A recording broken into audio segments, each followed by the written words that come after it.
Let's look at calculating average and instantaneous velocity. So here is my function, f of x equals 1 over x minus 4. Sketch the secant line from x equals 1 to x equals 3. So if you remember, this is a rational function.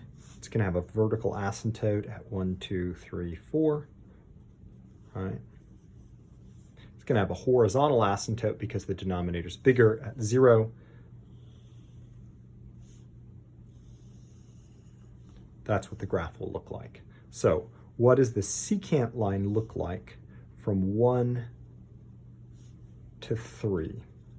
Well, the secant line is going to be a straight line that curves, that doesn't curve, that goes through these 2 points. You could plug this point in here, 1, and what's the height? Well, if you plug in a 1, you get 1 over 1 minus 3, so that's, the height is negative 1/3. And this point here, 1, oops, this is going to be 3 comma negative 1, right? So it goes through those 2 points. That's A. What about B?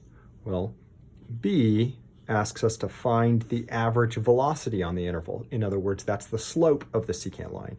So m equals negative 1 minus 1/3 over 3 minus 1.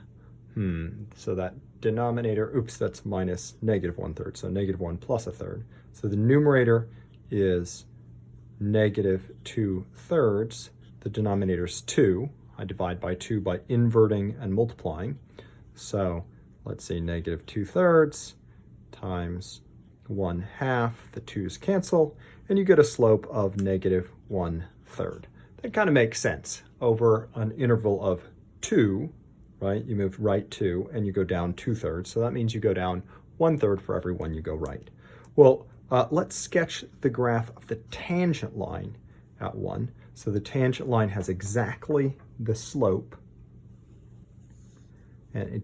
of the curve at that point. So this is C. That's what the tangent line looks like, right? And its slope, this is the tangent line, this is the secant line, and its slope is the tendency of the secant line. So if I were to sketch a bunch of secant lines over shorter and shorter intervals, we could get closer and closer to this. Now we could use a table of values and do this over and over again. For just estimating it, I'm going to say, okay, it looks like it's going down, but it's going down less than 1/3. So let's imagine we're going to say dm equals negative 1/5. Question mark. And that's just an estimate. You should estimate something that is still going down, but not going down as steeply as negative 1/3.